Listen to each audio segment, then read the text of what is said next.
Hello hello.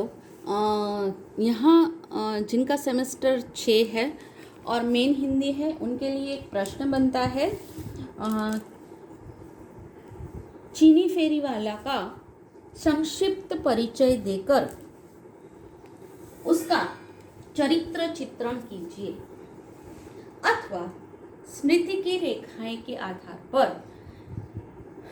चीनी फेरी वाला का कथांश लिखिए अथवा चीनी फेरी वाला रेखाचित्र की विशेषताएं बताइए अथवा चीनी फेरी वाला का शब्द चित्र अंकित कीजिए अथवा अपनी बिछड़ी बहन के स्नेह का भाव चित्र है चीनी फेरी वाला। इस रेखाचित्र के आधार पर इस कथन की समीक्षा कीजिए। इसको हम पूर्व भूमिका, चीनी फेरी वाला का कथांश और चीनी फेरी वाले की प्रमुख विशेषताएं और उपसंहार के रूप में देखेंगे और जिसमें चीनी फेरी वाला की विशेषताओं में अलग अलग उनकी विशेषता भी देखेंगे। तो हम इस प्रश्न के उत्तर को देखते हैं। चीनी फेरी वाला महादेवी का संस्मरणात्मक रेखा चित्र है। चीनी फेरी वाला में चीनी भाई की भावना का चित्रण है जो अपनी बिछड़ी हुई बहन का प्रेम पाने के लिए लालायित है। महादेवी ने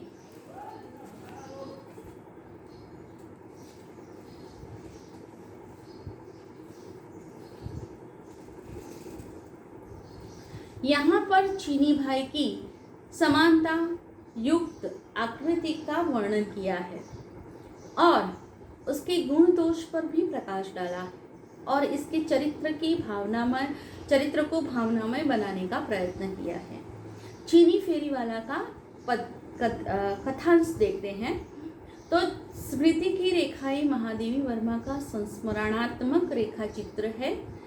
चीनी फेरी वाला निबंध उसी में से लिया गया है। घर घर झांककर कपड़े बेचने वाले चीनी भाई के चरित्र का यहाँ पर अंकन किया गया है, जिसका मन अपनी बिछड़ी हुई बहन का प्रेम पाने के लिए भटक रहा है। महादेवी वर्मा ने निबंध की शुरुआत उसकी शक्ल की समानता के द्वारा की है। प्रत्येक चीनियों की बाह्य आकृति एक सी दिखाई देती है।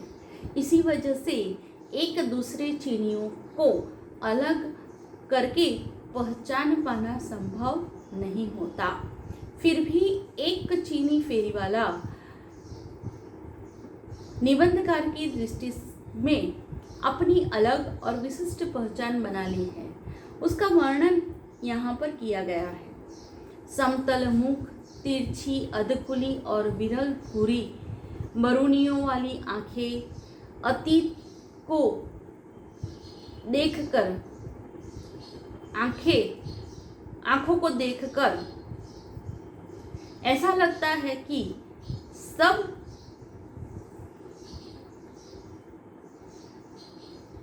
नाक के अनुसार किसी तेज धार से चीर पार कर बनाई गई है।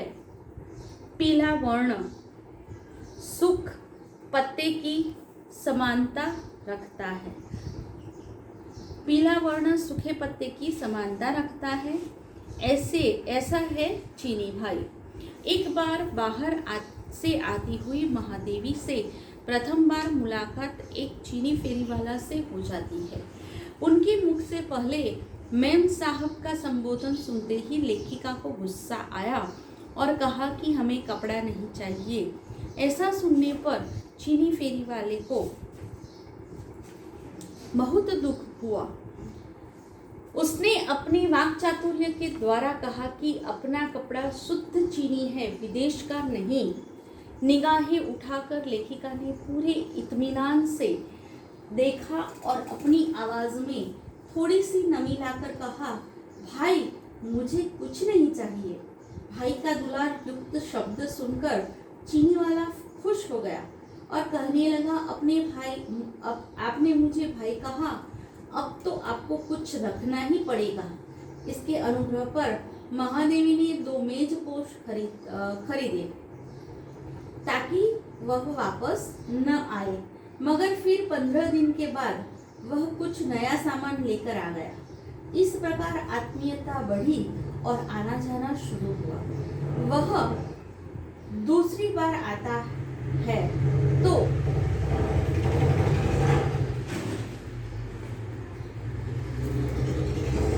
महादेवी वर्मा के लिए चीनी कढ़ाई वाला रुमाल ले आता है और कहता है कि हमारी सिस्टर के वास्ते लाया।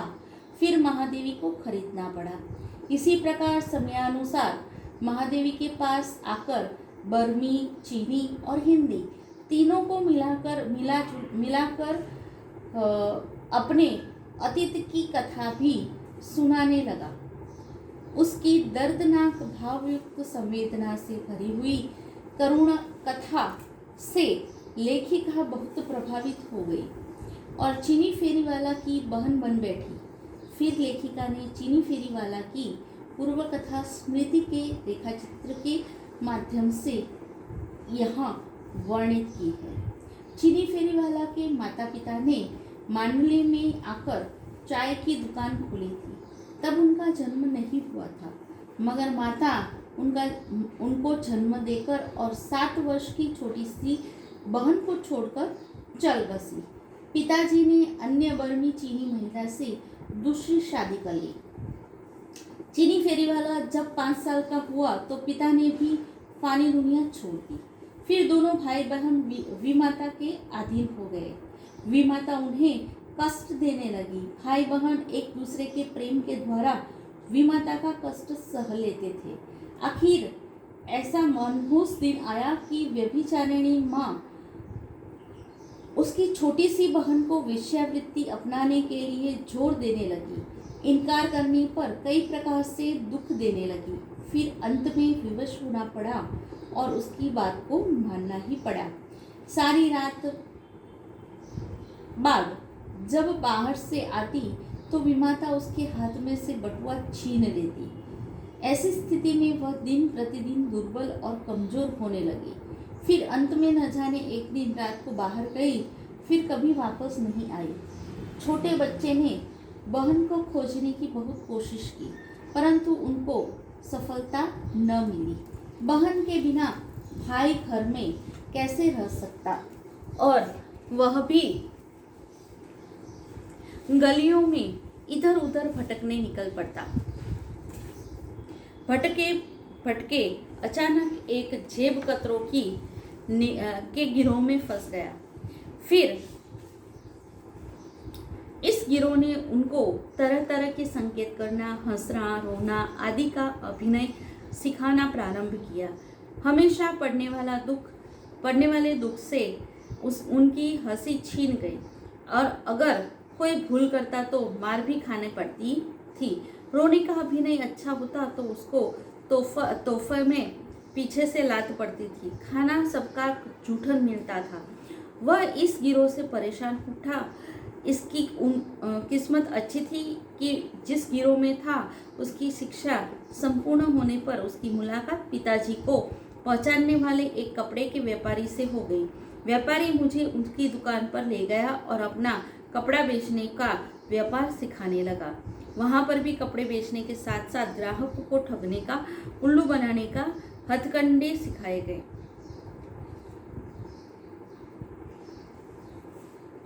अब हम देखते हैं चीनी फेरी वाले की विशेषताएं। इन विशेषताओं में हम देखते हैं कि चीनी का शब्द चित्र, भाई बहन की करुण कथा, समाज की व्यवस्था पर चोट, अभागा यानी कि भाग्यहीन फेरी वाला, ईमानदार व्यक्ति बनना, भाषा का सुंदर आयोजन, इन सभी को हम देखते हैं चीनी फेरी वाले यानी कि जो चीनी फेरी वाला रेखा चित्र है उसकी विशेषता के रूप में, ना कि चीनी फेरी वाला पात्र के विशेषता के रूप में। तो यहाँ चीनी भाई का शब्द चित्र, पहली विशेषता स्मृति की रेखा में जो चीनी फेरी वाला निबंध है, उस निबंध की विशेषता है कि चीनी फेरी वाला का शब्द चित्र। तो निबंध की शुरुआत ही चीनी के व्यक्तियों की आकृति मूलक समानता पर ही की गई है। एक जैसा मुख, सिकुड़न जैसी नाक, तिरछी अधकुच खुली विरल और भूरी बरूनियों वाली आंख आदि देखकर ऐसा लगता है कि सब एक नाप के अनुसार चीर कर बनाई गई न हो। पीला वर्ण सूखे पत्ते जैसा लगता है। आकार प्रकार वेशभूषा से यंत्र चालित पुतलों की भूमिका न देते हो। यह कोई कार्बन कापियाँ नहीं है। सबकी क्या होती है। अब देखते हैं भाई बहन की करुण कथा। महादेवी मूल रूप से करुण चित्रकार है। उनके मानस पटल में दीनहीन, दलित और पीड़ित के प्रति उनके मन में करुणा की भावना बनी रहती है। इस रेखा चित्र में चीनी फेरीवाला का करुण शब्द चित्र आलेखित है। माँ का बचपन में मर जाना, पिता की दूसरी शादी और विमाता का त्रास वर्णित है। भाई बहन छोटे हैं तब माँ का देहांत हो जाता है।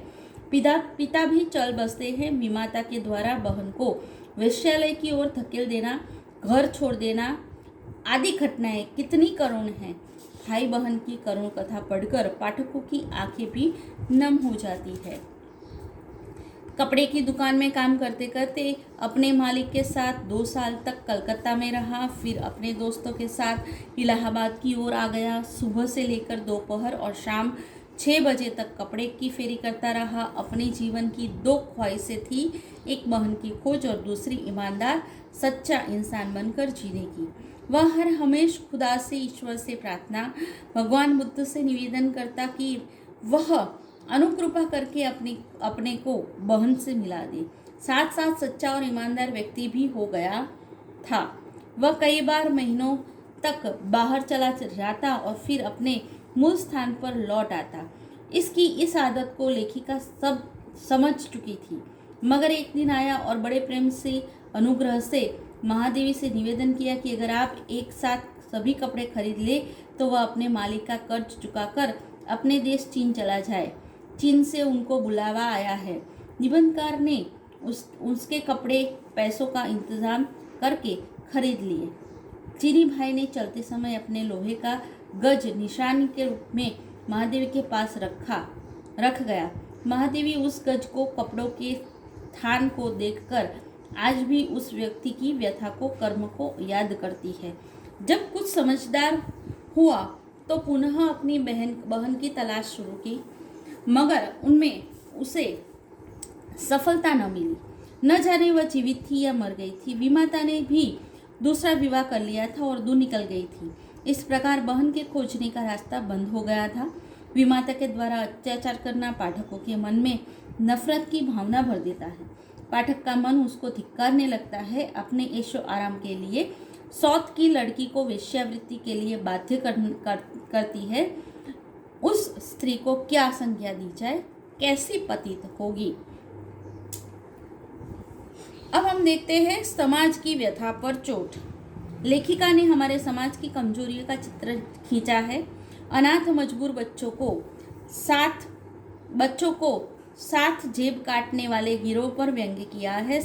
अपने स्वार्थ के लिए समाज और माता पिता के से बिछुड़े हुए बच्चों को कैसा कैसा कार्य करवाते हैं। चीनी फेरीवाला में परिस्थिति के कारण क्या से क्या हो सकता है, तो दूसरी ओर व्यापारी भी ग्राहक को कैसे ठगते हैं, उसका वर्णन महादेवी ने यहाँ किया है। जबरदस्ती जेब काटना, भीख मांगने का अभिनय करना और व्यापारी कपड़ा कम देने के लिए क्या क्या नुक्से करते हैं, उसका जिक्र यहाँ पर प्रस्तुत किया गया है। अभागा फेरीवाला। महादेवी ने एक कपड़े बेचने वाले का चित्र अंकित किया है, जिसको मजबूरन चीन से भारत में आकर कपड़ा बेचना पड़ता है। माँ की मृत्यु, पिता की दूसरी शादी, विमाता का खराब व्यवहार आदि से पीड़ित होकर अपने बचपन से के सुमधुर रमत के दिनों पर, खेलने के दिनों पर घर से निकलना पड़ता है। प्रेम से भरी हुई बहन से बिछड़ जाना, बहन का गुम हो जाना, उसकी खोज में भटकता हुआ जेब कटरों की गिरोह में फंसना,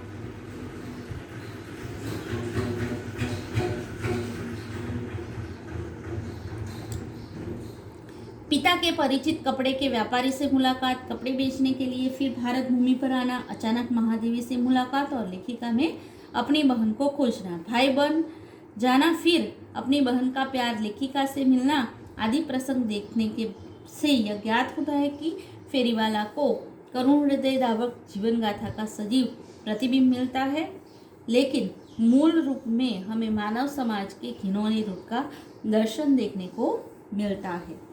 ईमानदार व्यक्ति बनना, चीनी फेरीवाला उद्बोधन लेखिका ने कितना मार्मिक ढंग से प्रस्तुत किया है। समाज की अवहेलना, जेब कतरों की गिरोह में अच्छे बुरे कार्य की मजबूरी से सीखना, व्यापारी से ग्राहक को ठगने का कीमिया आदि से घृणित हो जाना, और लेखिका में अपनी बहन को खोजना और कहता है कि बुद्ध भगवान मुझे सच्चा और ईमानदार व्यक्ति बनाना ताकि मैं किसी का बुरा न करूं। अपने देश की भावना होना, बहन के प्रति असीम प्रेम भावना, इन सभी में मानवता के उज्जवल भविष्य के प्रति हमारे हृदय में, मन में, आत्मा में नई रोशनी, आस्था उत्पन्न करते हैं। अब यहाँ पर भाषा का संयोजन। महादेवी वर्मा ने अपने इस निबंध में अनेक जगहों पर सुंदर सूक्तियों का प्रयोग किया है। भाषा इतनी सरल और सहज है कि पाठक पर गहरा प्रभाव डालती है। चीनी फेरीवाला के द्वारा बर्मी, हिंदी तथा चीनी का समन्वय मधुर और स्वाभाविक लगता है। उनके द्वारा बार बार शिस्तर के वास्ते बोलना पाठकों के कानों में गूंजता रहता है। कहावतें, मुहावरे सहज आ जाते हैं, जिससे भाषा प्रौढ़, सशक्त और सरल बन पाई है। जैसे आंखों के अंधे नाम नयन सुख, होम करते हाथ जलना, चोरों की बारात में अपनी अपनी होशियारी, मुंह पर पंबा रखना, कुत्ते पिल्ले जैसे आदि।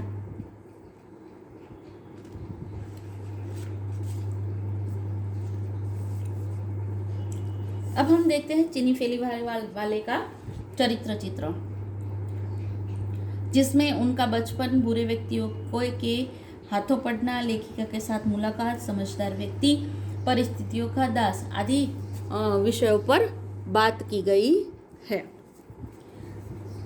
बचपन में ही माँ मर जाना, पिता के द्वारा दूसरा ब्याह करना, माँ का प्यार क्या होता है उसका पता नहीं चलना, विमाता के द्वारा अपनी छोटी सी बहन को अनैतिक रास्ते पर धकेल देना, यह सब बचपन के अंतर्गत है। अब हम देखते हैं बुरे व्यक्तियों के हाथों पड़ना, जेब कटरों के हाथ में आ जाने के बाद उसका खिलौना बन जाना, चोरी करना, जेब काटना, हंसना, रोना दोनों आदि का अभिनय करना, झूठा खाना खाना, जिस व्यापारी से मुलाकात हुई वह भी ग्राहकों को ठगने का काम करता है। लेखिका के साथ मुलाकात, तो पहली मुलाकात लेखिका से जब होती है तो माल न खरीदना, फिर जबरदस्ती मेज पोश देना आदि घटनाक्रम उन दोनों को नज़दीक लाता है। हर 15 दिन पर वह आता है, फिर गहरा संबंध बांध जाने के बाद अपने जीवन की कथा सुनाता है, जिसे लेखिका ने शब्द चित्र उसका अंकित किया है। एक समझदार व्यक्ति, तो चीनी फेरीवाला भले ही परिस्थितियों का दास हो, मगर समझदारी की सीमा उसमें नहीं है। उसकी अपनी इच्छा थी, उसे अच्छा इंसान बनना है। चीनी की दो इच्छाएं हैं, ईमानदार बनने की और बहन को ढूंढने की, जिसमें से एक की पूर्ति को स्वयं अब उसी के हाथ में है और दूसरे के लिए वह प्रतिदिन भगवान बुद्ध से प्रार्थना करता है। और अंत में देखते हैं हम परिस्थितियों का दास। इसमें चीनी फेरी वाला परिस्थितियों का दास बन जाता है। बचपन में माता पिता का देहांत, विमाता का मानसिक त्रास, बहन को वेश्यालय की दीवारों में कैद करना, फिर बहन का अंधकार में खो जाना, उसकी खोज में भटकना, जेब कतरों की गिरोह में मजबूरन कार्य करना, कपड़े बेचना, व्यक्तियों को खरीदने के लिए आजीजी करना, फिर उस अपने देश में जाने के लिए लेखिका को सभी कपड़े बेचने का अनुक्रम। उपसंहार के रूप में हम कह सकते हैं कि महादेवी ने उत्तम कोटि के रेखाचित्र दिए हैं और उन रेखाचित्रों के माध्यम से व्यक्तिगत भावनाओं को भी उभारा है। करुणा मनुष्य को विवश बना देती है। कभी कभी समाज में अनाथ और अच्छे बच्चों का खराब और बुरे व्यक्ति इन बच्चों को बिगाड़ देते हैं। व्यक्ति चाहे स्वभाव में कितना ही अच्छा न हो, परिस्थितियां उसको विवश कर देती है।